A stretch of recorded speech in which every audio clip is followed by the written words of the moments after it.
শয়তান অগ্নি, তুমি এখানে? জানেন তো এই ছেলেটা খুব শয়তান। ভালোই হয়েছে, এই লোকটাই আমার গায়ে হাত তুলেছিল, আমাদের ফ্যামিলিকে অপমান করেছিল। পুরে শালারে। এই যে শোন, ভালো চাইলে কেটে পড়।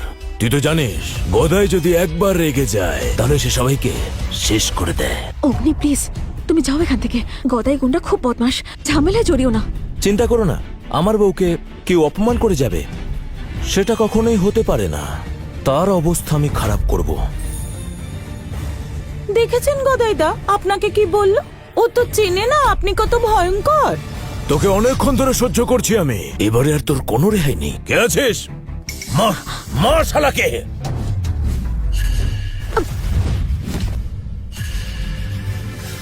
তুমি ওদেরকে মারলে? ওরা মনে হচ্ছে দুর্বল, খেতে পায় না বোধহয়। আমি শুধু ভাবছি এদেরকে নিয়ে গদাই গুন্ডা হলো কি করে। শালা, তোকে আগে মারবো, তারপরে এই বুড়োটাকে শেষ করবো আমি। হ্যাঁ, তোর কি করার তুই করে নে। গদাই বাবুর কিন্তু অনেক ক্ষমতা রয়েছে, এমনকি আমার দাদুও ওকে এড়িয়ে চলে। অগ্নি বেরিয়ে যাও এখান থেকে, বাড়াবাড়ি করো না। অনেক দেরি হয়ে গেছে, ঝামেলা এখন তো শুরু হয়ে গেছে।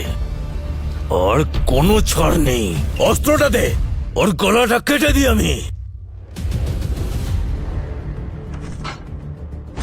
গদাই বাবু, অগ্নি আমার হাজবেন্ড। যদি আপনি এমন কিছু করার কথা ভাবেন তাহলে ভাববেন না যে আপনি পার পেয়ে যাবেন। আমি কিন্তু আপনাকে ছেড়ে কথা বলবো না। অনেকক্ষণ ধরে সহ্য করছি আমি তোদের। আমার মাথায় আগুন জ্বলে গেছে। তোদের রক্ত না দেখলে আমি শান্ত হব না।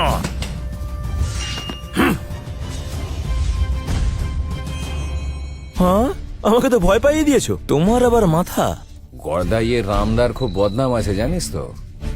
মুন্ডু কাটতে ওর হাত কাঁপে না। এবার তোরও মুন্ডু কেটে দেবে ও, তখন দেখবো তোর এত বাড়াবাড়ি কোথায় থাকে। গদাইদা দেরি করছো কেন? ওকে মেরে ফেলো। অগ্নি শোনো, ছেলে মানুষে করো না, চলে যাও এখান থেকে। পারলে গিয়ে পুলিশে খবর দাও, ওরাই হেল্প করতে পারে। চিন্তা করো না। আয় আয় আয় আয় গদাই।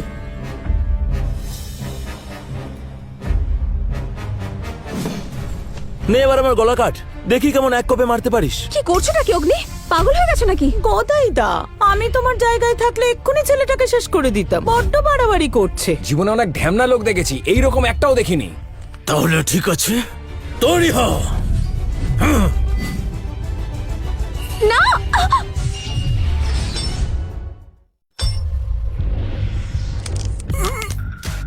এটা কি করে সম্ভব? এটা কি করে হলো? এরকম তো কোনোদিনই হয়নি। গদাই যখন কাটে সাংঘাতিক ভাবে কাটে, এটা কি করে হলো? কেসটা কি হলো? এরকমটা তো কখনো সম্ভব নয়। ওটা কি করে করলো? তুমি ঠিক আছো? কি করে সম্ভব? তোমার গায়ে একটা আঁচড়ও লাগেনি? আরে ওর গায়ে জোর নেই, ও একটা পাক্কা ঢপবাজ। কি বললি তুই? আমাকে ঢপবাজ বললি? আমি 60-এর বেশি লোকের গলা কেটেছি। তোর বাবা একটা আস্ত ঢপবাজ। এবার থেকে ভালো করে একটু খাওয়া দাওয়া কর, তোর গায়ে একদমই জোর নেই। ঠিকঠাক লাগলে তোর গলাটা আস্ত থাকতো না, বুঝলি? এবারে সোজাসুজি লড়াই করব। সাহস থাকলে এগিয়ে আয়, দেখি তোর কত ক্ষমতা। দেখো রাহুল, গদাই বাবুকে আমাদের ব্যবসায় ঢুকিও না। বিষয়টা ছিল ব্যবসার, কিন্তু এই বাইরের লোকটা এসে চৌধুরী পরিবারে ঢুকে পড়েছে, সুতরাং এর প্রতিকার করতে হবে। গদাইদা ও আবার 7 দিন সময় দিয়েছে, তার মধ্যে নাকি আমাদের পরিবারকে ধ্বংস করে দেবে। আমার প্রেডিকশন ভুল হয় না ম্যাডাম। হ্যাঁ, যা হওয়ার সেটা হবেই। হ্যাঁ, বুঝেছো তুমি? অনেক বকবক শুনেছি তোর, এবার তোকে আমি কিমা বানিয়ে দেব। তোকে আমি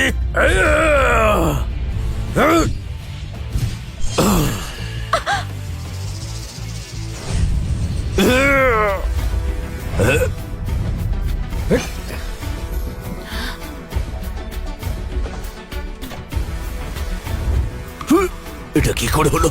কি করে সম্ভব? অসম্ভব, এসব হচ্ছেটা কি? অগ্নি, তুমি গদাই বাবুকে মারলে? আমি তো ভাবতেই পারছি না। কিছুই না, আমি কিছুই করিনি সোনা। গদাই দা বোধহয় একটু শক পেয়েছে। চেয়ারে বস।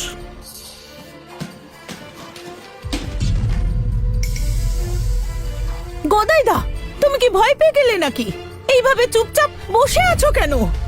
শালি, আমাকে বর খাওয়ানো হচ্ছে। উঠতে পারলে তোকে মারবো আগে। অগ্নি কি হচ্ছে বলবে? মাথায় ঢুকছে না আমার। শক্তিশালী হওয়া একদমই কোনো বড় ব্যাপার নয়, কিন্তু সব জায়গায় নিজের শক্তি প্রয়োগ করা একদমই উচিত কাজ নয়, বুঝলে? একজন অসহায় মহিলাকে হুমকি দিয়েছো। ক্ষমা চাইছি। শুধু তাই নয়, তাছাড়াও আমাদের উপর অস্ত্র প্রয়োগ করেছো তুমি। গদাইদা, তুমি একটা কাজ করো, আমার ওয়াইফের কাছে তুমি ক্ষমা চাও। আমাকে ক্ষমা করে দাও। তুমি কি এখনো প্রতিমাকে দিয়ে শেয়ার এগ্রিমেন্টটা লিখিয়ে নিতে চাও? অগ্নি, সব ব্যাপারে নাক গলানোর দরকার নেই তো। ঝাড়ুদার হয়ে ঝাড়ুদারের মতোই থাক। এই শোন, এখানে আয়। দেখ, আমিও আর এসবের মধ্যে থাকতে চাই না। গদাই যখন ক্ষমা চাইছে তখন আহ! তোর সময় ঘনিয়ে এসছে রে। গদাইদাকে দেখেও তোর শিক্ষা হয়নি নাকি? আমার ব্যাপারে নাক না গলালে চলছে না না তোর? দেখ, তোকে আমি সাবধান করে দিচ্ছি, নইলে এমন মার মারবো নিজের অস্তিত্ব খুঁজে পাবি না তুই। জেনে রাখিস, আমাকে জাতা লোক ভাবিস না। ফ্যামিলির কথা যখন এতই ভাবো তখন ক্ষতি করতে বাধে না? শেয়ারগুলো নিজের কাছে রেখে দিয়ে অন্যদের ঠকানো ভালো কাজ নাকি? ভেবেছিলাম পরিবারের কথা মাথায় রেখে কাজ করবে, কিন্তু তুমি সেটা করলেই না। বাইরের লোকের উস্কানিতে কেবল পরিবারের ক্ষতিই করে চলেছে তুমি। যত লাফালাফি করার আছে করে নে। মনে রাখিস, এই রাহুলের কাছে একদিন ভিক্ষে চাইতে আসতে হবে তোকে। তুই তো ভীষণ বিয়ারে ছেলে রে। তুই আমার ভাই হলে আরে আরে আরে আরে আরে হচ্ছেটা কি? তুই আমাকে এবার মারছিস কেন?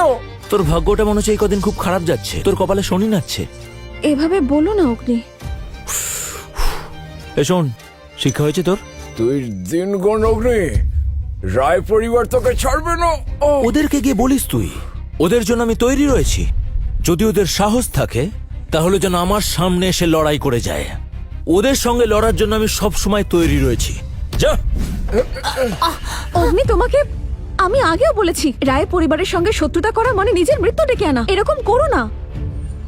রায় পরিবার কিউটি সাপের মতো।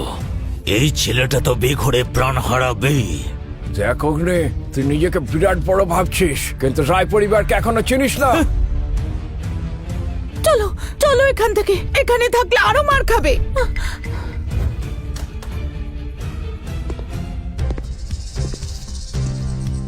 শোনো গদাইদা, একটু আগে আমি একটা প্রশ্ন করেছিলাম না, উত্তরটা কিন্তু আমি এখনো পাইনি। ঠিক আছে, আমার কিছু লাগবে না। এটা জাস্ট একটা ভুল বোঝাবুঝি ছিল। ক্ষমা চাইছি। মনে হচ্ছে গদাইদা বুঝতে পেরেছে। তারপরেও যদি কাজ না হয় তাহলে না না, তুমি ছাড়ো, সব ব্যাপারটা তো মিটেই গেছে। তাহলে আমি কি যেতে পারি? হ্যাঁ, নিশ্চয়ই যেতে পারো তুমি। সব কাজ যখন একেবারে মিটে গেছে, আর বসে থেকে কি করবে? বাড়ি যাও।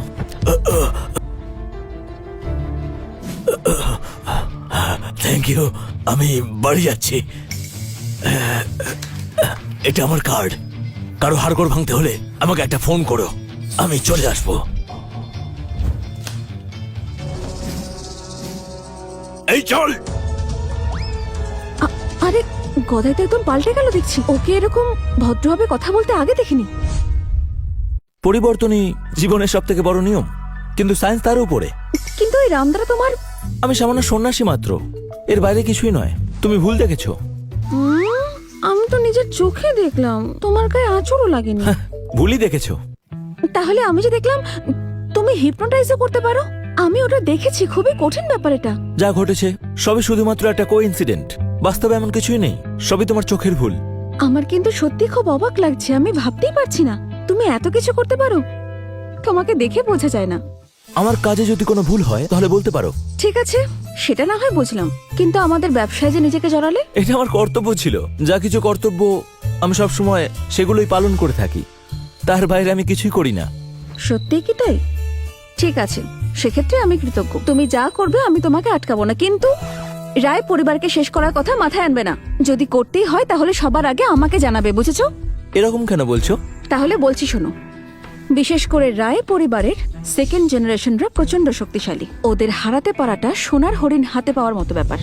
আর মনে রেখো, আমাদের এখন বিয়ে হয়ে গেছে, তুমি আমার দায়িত্ব। ঠিক আছে, আমি ক্ষমা চাইছি। দাদুর সঙ্গে তাহলে এই ব্যাপারে কথা বলতে হবে। আমি ওটা মিন করতে চাইনি। আমি জানি, ওই যে আম্বানি না আডানি, ওদের পরিবারের কাউকে বিয়ে করতে তুমি আমার মতো একটা ঝাড়ুদারকে বিয়ে করলে কেন? সেটা মাথায় রাখলেই ভালো হবে। ঢপ্পাচ একটা। প্রেসিডেন্ট, আমরা পালিয়ে এলাম কেন? আমরা কি এখন এখান থেকে চলে যাব? ওই সামান্য লোকটাকে আপনি ছেড়ে দিলেন। চুপ কর, তোর এইসব বোকা বোকা কথার জন্য আমাকেও বিপদে পড়তে হবে, জানিস না? ও বিরাট বড় যোদ্ধা, যে কোনো মুহূর্তে যে কোনো কাউকে ঘায়েল করে দিতে পারে। ওর ক্ষমতার সামনে আমরা খুব সামান্য, আমার শক্তির কোনো দাম নেই। বোকা বোকা কথা বলিস না। আমি জানতাম না, কিন্তু তাহলে এই লোকটা কে যার এত ক্ষমতা? যা এখানে হচ্ছে হতে দে, চুপচাপ মুখ বন্ধ করে চলে চল, চলে আয়।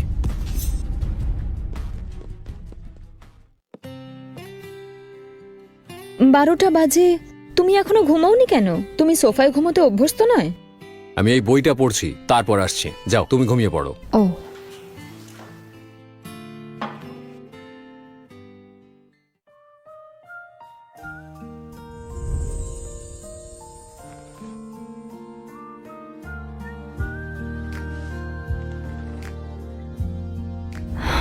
চিন্তা করো না, আমি এখানেই আছি, কোনো বিপদ হবে না।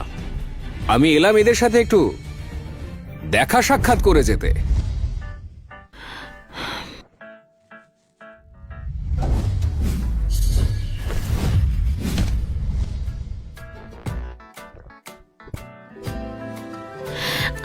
আর সহ্য হচ্ছে না।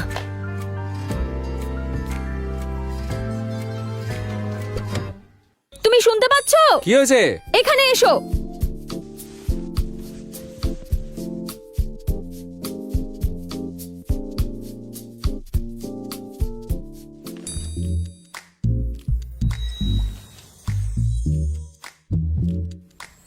তুমি এখানে এসো।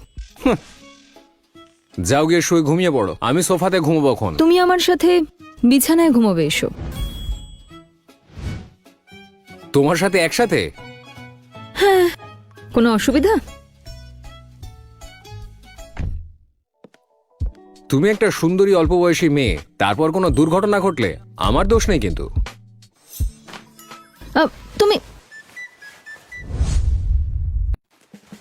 এ কি জামা খুলছো কেন?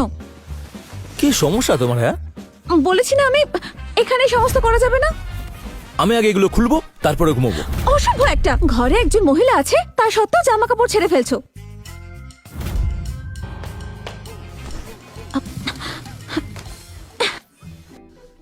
দেখো, তুমি ওই কোনায় শোবে, আমি এখানে। মাঝখানে বালিশ রাখা থাকবে। খবরদার লাইন ক্রস করে এদিকে আসবে না। আমি কখন লাইন ক্রস করলাম?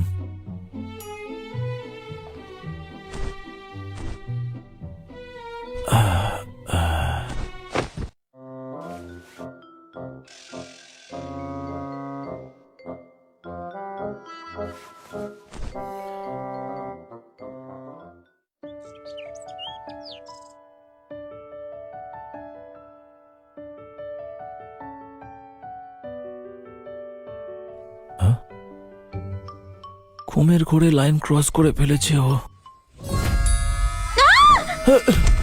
অসভ্য! লাইন ক্রস করলে কেন? আরে বাবা, তুমি লাইন ক্রস করেছো। করে থাকলেও আমার খারাপ উদ্দেশ্য ছিল না। বিছানার অর্ধেকটা তো আমি তোমাকেই দিয়ে রেখেছিলাম। যদি আমি ঘুমের ঘোরে তোমাকে কোলবালিশ মনে করে জড়িয়েও থাকে, তাহলে হয়েছেটা কি?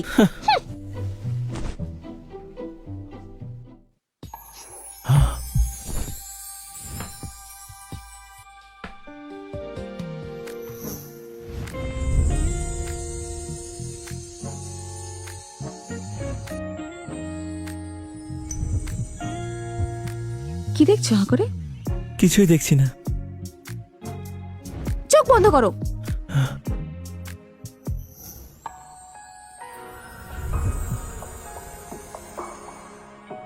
আমি স্নানে গেলাম। ও কি কোনো ইঙ্গিত দিচ্ছে আমায়? বুঝতে পারছি না। পা বাড়াবো আমি নাকি চেপে যাবো আমি?